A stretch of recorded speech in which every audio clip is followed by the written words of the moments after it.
সুপ্রিয় দর্শক, আপনাদের সবাইকে আমন্ত্রণ জানাচ্ছেন টিভি নিয়মিত স্বাস্থ্য বিষয়ক আয়োজন স্বাস্থ্য প্রতিদিন অনুষ্ঠানে।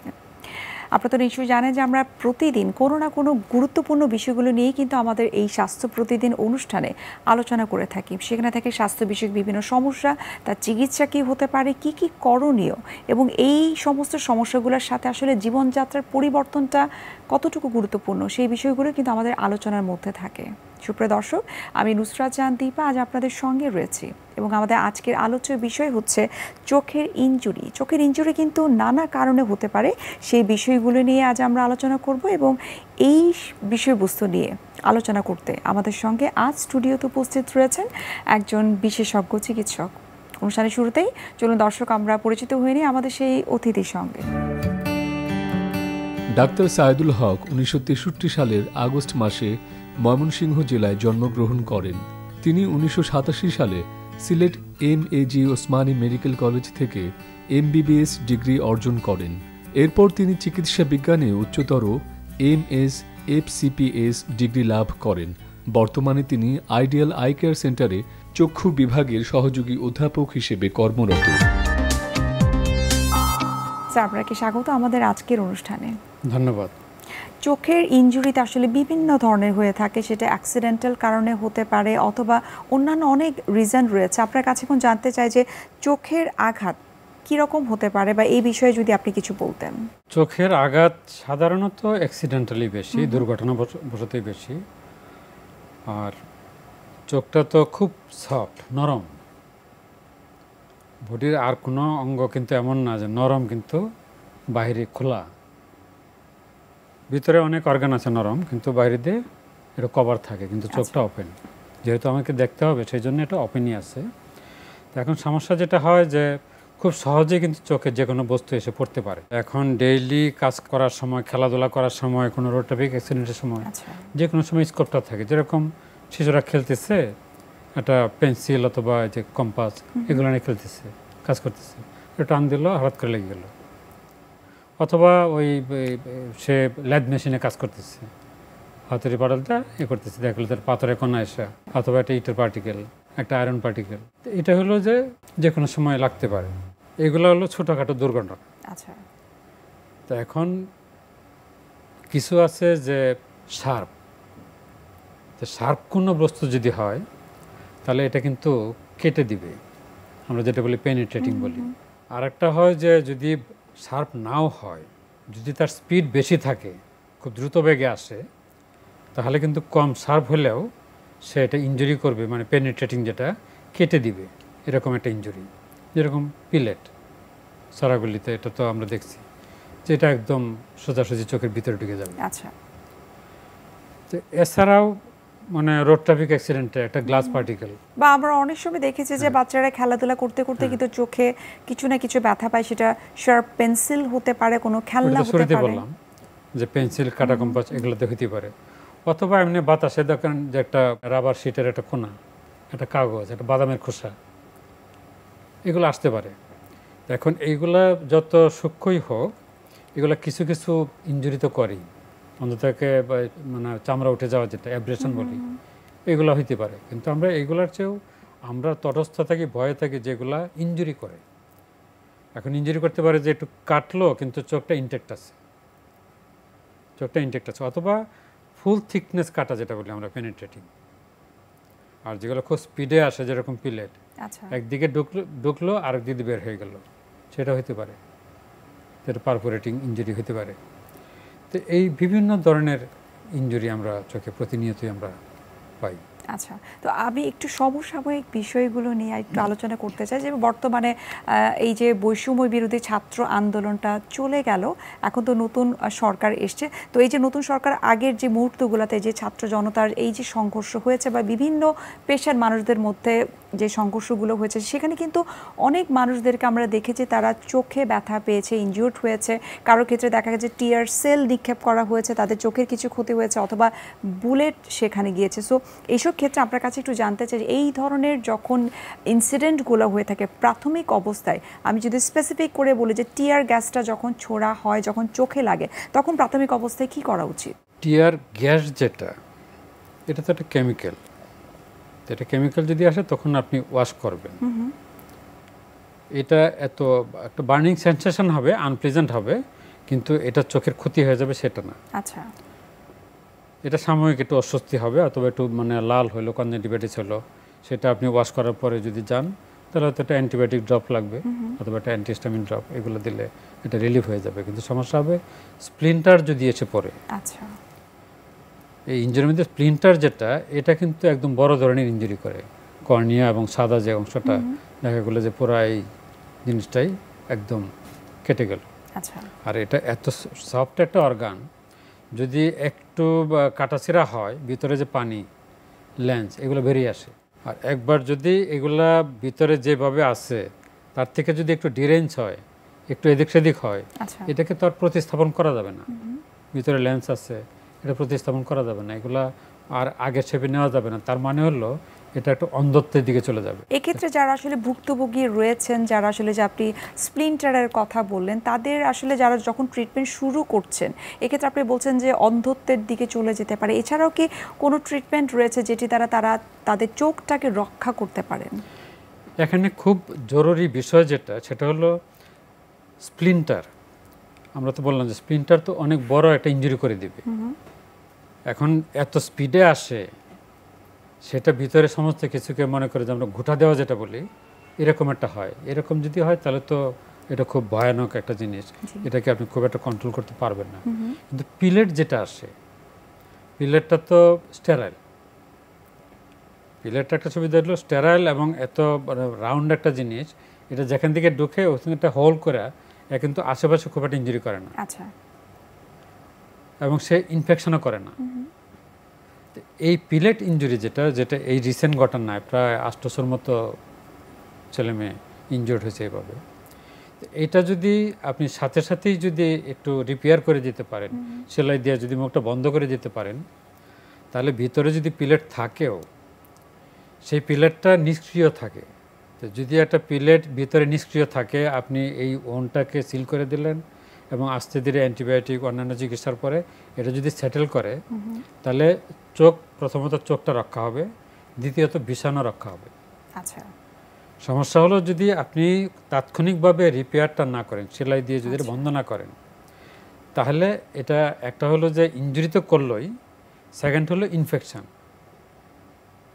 অর্থাৎ চোখ ভালো হওয়াটা ডিপেন্ড করে যে যত দ্রুত সম্ভব চিকিৎসাটা করতে পারে কিনা। এবং আপনি একটা বলছিলেন যে আসলে যখন পিলেটটা ভেতরে যায় তখন ভিতরে একটা হোল ক্রিয়েট হয়, এবং আপনি স্টিচের কথা বলে যে স্টিচটা যদি দেওয়া হয় তাহলে সেটি অনেকটা ভালো হওয়ার সম্ভাবনা আছে।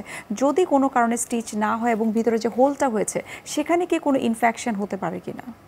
আমরা যদি বাইরে দিয়ে ক্লোজ করে দিতে পারি সাথে সাথে, তাহলে পিলেট ইনজুরিতে আমরা আশা করতে পারি যে মোস্ট অফ দি কেস আমরা ইনফেকশন থেকে সেভ।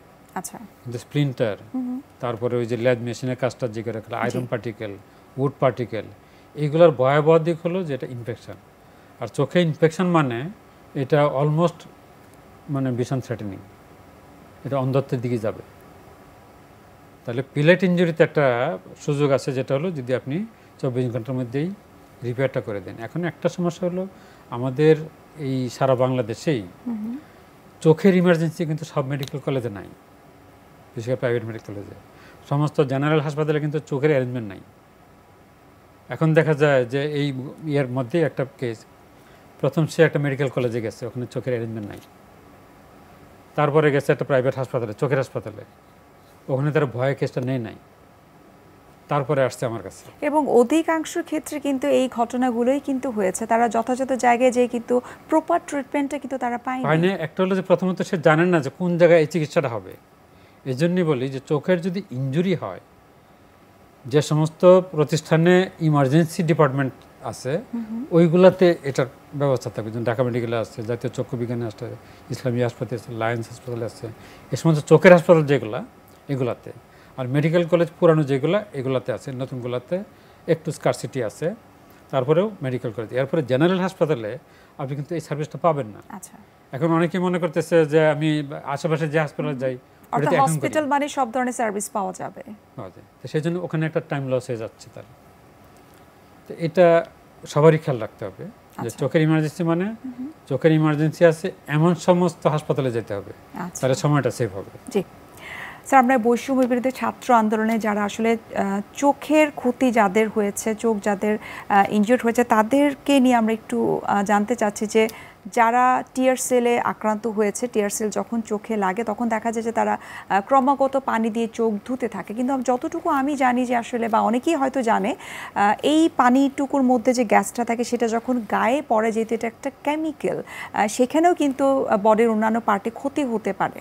তো এই বিষয়ে আপনি যদি একটু বিস্তারিত আমাদেরকে বলতেন। এটা কি, এটা একটা কেমিক্যাল ইফেক্ট হয় আর কি, যে কোনো কেমিক্যালে কিন্তু এটা বার্ন করে, ইরিটেশন করে। তো এটা হইতে পারে, এটা হলে ওই মানে চোখেও যদি হয়, আচ্ছা, তো যেটা বড় জোর করে একটু কনজেক্টিভাইটিস হবে, একটু ইনফ্লামেশন হয় আর কি। তো সেক্ষেত্রে আপনি যদি ওই যে আর্টিফিশিয়াল টিয়ার আছে অথবা বড় জোর একটু অ্যান্টিবায়োটিক ড্রপ দিলেন, যদি লাগে তাহলে একটা স্টেরয়েড ড্রপ লাগতে পারে। তো সেটা এটা মানে আতঙ্কিত হওয়ার কিছু নাই। আচ্ছা আচ্ছা, এটা আতঙ্কিত হওয়ার কিছু নাই।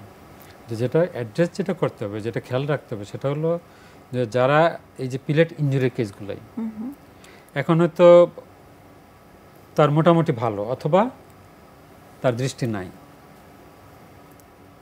যার দৃষ্টি নাই এটা রিকভারি করা খুব কঠিন। কঠিন এই জন্যে যে এটার ভিতরে যে সমস্যাগুলো হয়, ছানি পড়ে যায়, ভিতরে রক্তক্ষরণ হয়, ভিতরে পর্দা ছিঁড়ে যায়, রেটিনাল ডিটাচমেন্ট হয়। এই সমস্ত জিনিসগুলো তাহলে ওইগুলোর জন্য আবার ফার্দার চিকিৎসা লাগবে। যদি ছানি পড়ে থাকে তাহলে ওইটা চিকিৎসা লাগবে। যদি রক্তক্ষরণ হয়ে থাকে তাহলে রক্তক্ষরণটা এটা করতে হবে, রক্তগুলো সরাইতে হবে, ভিট্রেক্টমি বলে যেটা। রেটিনাল ডিটাচমেন্ট হলে সেই সার্জারিগুলো লাগবে। এটা ক্রমাগত করতে থাকতে হবে। আচ্ছা, যদি দেখা যায় যে সে লাইট পারসেপশন নাই, আলো বুঝে না, তাহলে ধরে নিতে হবে যে এটা এখানে শেষ। এখন যেটা করতে হবে, তার চোখটা যাতে কসমেটিক যে সমস্যাটা, আচ্ছা, এইটা যদি চোখটা না তুলতে হয় তাহলে মন্দের ভালো, আর যদি তুলতে হয় তাহলে পাথরের চোখ। আর যদি তার ভবিষ্যতে সম্ভাবনা থাকে তাহলে ওই কাজগুলো করতে হবে। এখন ইমিডিয়েট এগুলো হবে। এখন অনেকেরই আছে যে আপাতত ভালো, আচ্ছা, এখন ওই এপিসোড শেষ, এখন রিপেয়ার টিপার সবই কমপ্লিট, এখন সে মোটামুটি ভালো দেখে, হি ইজ হ্যাপি। তারাও কিন্তু নিরাপদ না, কারণ এই সমস্যাগুলো যাদের ইনজুরি আছে ভিতরে, আচ্ছা, এটা হয়তো 2 বছর 3 বছর পরে অথবা 6 মাস পরে। এক্ষেত্রে তাদের কি করণীয়? তাদের এই জিনিসগুলো বলতেছি, তাদের খেয়াল রাখতে হবে যে পরে কিন্তু স্থানীয় হওয়ার সম্ভাবনা আছে, তার চোখের প্রেশার বাড়ার সম্ভাবনা আছে, তার রেটিনাল ডিটাচমেন্ট হওয়ার সম্ভাবনা আছে। এগুলো কিন্তু ভবিষ্যতে আসতে পারে। তো যদি আসে তাহলে এগুলো অ্যাড্রেস করতে হবে, তাহলে তাকে ফলো আপে থাকতে হবে। আর একটা সমস্যা হয়, এক চোখে যখন আঘাত পায়, ভিতরে আমরা সিলিয়ারি বডি বলি, ইভিয়াল ট্যাক বলি, এই সমস্ত পিগমেন্টগুলো যদি ব্লাডে চলে যায়, কারো কারো জেনেটিক্যাল কনফিগারেশন আছে যে এগুলা রিয়াকশন করে অন্য চোখে, সিম্প্যাথাইজিং আইজ বলি আমরা। আচ্ছা, যে এই চোখটা আঘাতপ্রাপ্ত, এটা সহানুভূতিশীল, ভালনারেবল। তো ওইটাকে বলি যে এই আঘাতজনিত চোখের জন্য পরবর্তী সময়ে এই চোখে প্রদাহ হয়, 6 মাস, 2 বছর, 6 বছর, লাইফের যে কোনো সময় হতে পারে। তো যার চোখ এটা নষ্ট, তাকে খেয়াল রাখতে হবে যে ভবিষ্যতে যদি এরকম হয়, ওই চোখে সে আলো সংবেদনশীলতা বেশি, চোখ লাল, ব্যথা, এটি প্রদাহের সাইন। যে এই চোখে যদি এরকম প্রদাহ হয় তাহলে কিন্তু এটা আমরা বলি সিম্প্যাথেটিক। অর্থাৎ এক কথায় এক্ষেত্রে ফলো আপ করাটা অনেক বেশি জরুরি। এটা তো মনে রাখতে হবে, যদি তার এক চোখ নষ্ট হয়ে থাকে আর এক চোখের বেলায়, এইটাতে খেয়াল রাখতে হবে সারা জীবনে যে কোনো সময় এই সমস্যাটা আসতে পারে। কাজেই তার হোল লাইফ, সারা জীবন তাকে এই ফলো আপে থাকতে হবে। আর এই চোখের ব্যাপারে যেগুলো বললাম যে সিকোয়েন্সিয়ালি আসতে পারে, এইগুলো তার মেমোরিতে রাখতে হবে। আচ্ছা স্যার, আমরা আরও একটু বিস্তারিত জানবো এই চোখের ইনজুরি নিয়ে, তবে তার আগে আমরা একটু দেখে নিচ্ছি আমাদের স্বাস্থ্য প্রতিদিনের নিয়মিত আয়োজন কি খাবেন কেন খাবেন এই সেগমেন্টটি। সুপ্রিয় দর্শক, আপনারা দেখছেন এনটিভি নিয়মিত স্বাস্থ্য বিষয়ক আয়োজন স্বাস্থ্য প্রতিদিন। এই অনুষ্ঠানটি এই পর্যায়ে দেখে নিচ্ছি বিভিন্ন খাদ্যের পুষ্টি গুণাগুণ নিয়ে আমাদের পুষ্টিবিদের পরামর্শ। চোখ ভালো রাখতে খাবারের ভূমিকা। চোখের দৃষ্টিশক্তি বা চোখটাকে সুন্দর রাখতে বা যে কোনো রোগ মুক্ত থাকতে আমাদের প্রতিদিন কিছু কিছু নিয়ম করে খাবারগুলো খাদ্য তালিকায় রাখতে হবে। অবশ্যই মনে রাখতে হবে প্রত্যেকটা মানুষকে প্রতিদিন সুষম খাবার তার ডায়েটে থাকতে হবে। মানে খাদ্যের 6টি গ্রুপ তার খাদ্যে বিদ্যমান থাকতে হবে। পাশাপাশি চোখের জন্য স্পেশালি যে খাবারগুলো আমরা বলে থাকি যে পুষ্টিকর এবং ভালো, সেগুলো হচ্ছে vitamin A, vitamin E, vitamin C এবং এছাড়াও ওমেগা 3, ওমেগা 6, পাশাপাশি লুটেইন এবং গামা লিনোলেনিক অ্যাসিড। আমরা যে খাবারের মধ্যে পাচ্ছি এই পুষ্টিগুলো, সেগুলোই মূলত আমাদের চোখের দৃষ্টিশক্তি ভালো রাখতে বা চোখটাকে ভালো রাখতে কিন্তু সাহায্য করছে। প্রথমে আসি ভিটামিন এ। ভিটামিন এ আসলে একটি স্ট্রং আমাদের ভিটামিন, যেটা কিন্তু আমাদের বডিতে অনেকগুলো উপকার বয়ে নিয়ে আসে, পাশাপাশি চোখের জন্য বিশেষ উপকারী। মূলত আমরা ভিটামিন এটা পেয়ে থাকি হলুদ এবং লাল জাতীয় যে সবজি এবং ফলগুলো আমরা পাচ্ছি, যেমন মিষ্টি কুমড়া, গাজর, পেঁপে, এছাড়াও ফলের মধ্যে রয়েছে কলা, আম, এই জাতীয় খাবারে কিন্তু আমাদের মোটামুটি ভিটামিন এ পাওয়া যায়। পাশাপাশি বিটা ক্যারোটিন আমরা পাচ্ছি। এছাড়াও কিন্তু কিছু কিছু মাছ এবং সবজির মধ্যে কিন্তু আমরা ভিটামিন এ পেয়ে থাকি। ভিটামিন এর পাশাপাশি কিন্তু আমরা যেগুলোর নাম বলেছি ভিটামিন সি এবং ভিটামিন ই, এগুলোর উৎস হলো গাঢ় সবুজ শাকসবজি থেকে আমরা ভিটামিন সি পাচ্ছি। আমাদের টক জাতীয় যে ফলগুলো রয়েছে, আমলকি, পেয়ারা, জাম্বুরা, আমড়া, এই জাতীয় ফল থেকেও কিন্তু আমরা অনেক বেশি ভিটামিন সি পেয়ে থাকি। এবং ভিটামিন ই এর আমরা কিন্তু সোর্স আমরা জানি যে কোনো ধরনের তেল জাতীয় খাবার থেকে, যেমন আমরা ফ্লাক্সিড অয়েল, সয়াবিন অয়েল বা আমাদের যে কোনো ধরনের যে অয়েলগুলো আমরা ব্যবহার করে থাকি খাবারে, সেখান থেকে কিন্তু আমরা ভিটামিন ইটা পেয়ে থাকি। পাশাপাশি বাদামও কিন্তু আমরা ভিটামিন ই পেয়ে থাকি। এছাড়াও কিন্তু আমরা যেটা বলছি ওমেগা 3, ওমেগা 6, এটাও কিন্তু আমাদের চোখের দৃষ্টিশক্তি ভালো রাখতে এবং চোখটাকে সুন্দর রোগমুক্ত রাখতে কিন্তু খুব গুরুত্বপূর্ণ ভূমিকা পালন করে থাকে। সাধারণত সামুদ্রিক মাছ, আপনার অলিভ অয়েল, ফ্ল্যাক্সিড, এই জাতীয় খাবারে এবং এছাড়াও কিন্তু বাদামের মধ্যেও কিন্তু আমরা ওমেগা 3 এবং ওমেগা 6টা পেয়ে থাকি। এগুলো আমাদের প্রতিদিন খাদ্য তালিকায় রাখতে হবে। মোট কথা, চোখের দৃষ্টিশক্তি ভালো রাখতে গেলে আমাদের কিছু কিছু খাবার স্পেসিফিক, যেমন প্রতিদিন হলুদ এবং লাল যে সবজি এবং ফলগুলো রয়েছে, এগুলো খাদ্য তালিকায় রাখতে হবে। আমাদের বাদামটা প্রতিদিন গ্রহণ করতে হবে। খাবারে যে তেলটা ব্যবহার করছি, সেই তেলটি আমাদের ফর্টিফাইড কিনা, ভিটামিন এ, ই যুক্ত কিনা, সেটা আমাদের খেয়াল রাখতে হবে। এবং বিভিন্ন ধরনের সিড রয়েছে, এবং ফ্ল্যাক্স সিড, তারপরে আপনার চিয়া সিড, এই জাতীয় খাবারগুলো কিন্তু আমরা চোখের দৃষ্টিশক্তি ভালো রাখা বা চোখটাকে ভালো রাখার জন্য প্রতিদিন খাদ্য তালিকায় রাখতে পারি। তাহলে দেখা যাবে আমাদের চোখটা সুন্দর থাকবে এবং নীরব থাকবে।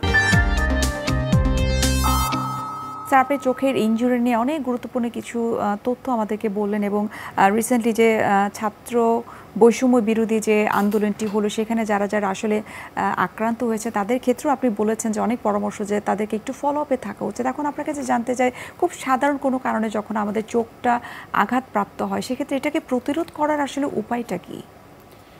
প্রতিরোধ করার বিভিন্ন স্টেজে বিভিন্ন রকম প্রতিরোধের ব্যবস্থা নিতে হবে। যেরকম শিশুরা যখন খেলাধুলা করে, প্যারেন্টের খেয়াল রাখতে হবে যে তার হাতে শার্প কিছু নাই, শার্প কোনো জিনিস নিয়ে খেলতে অ্যালাউ করা যাবে না, এটা একটা।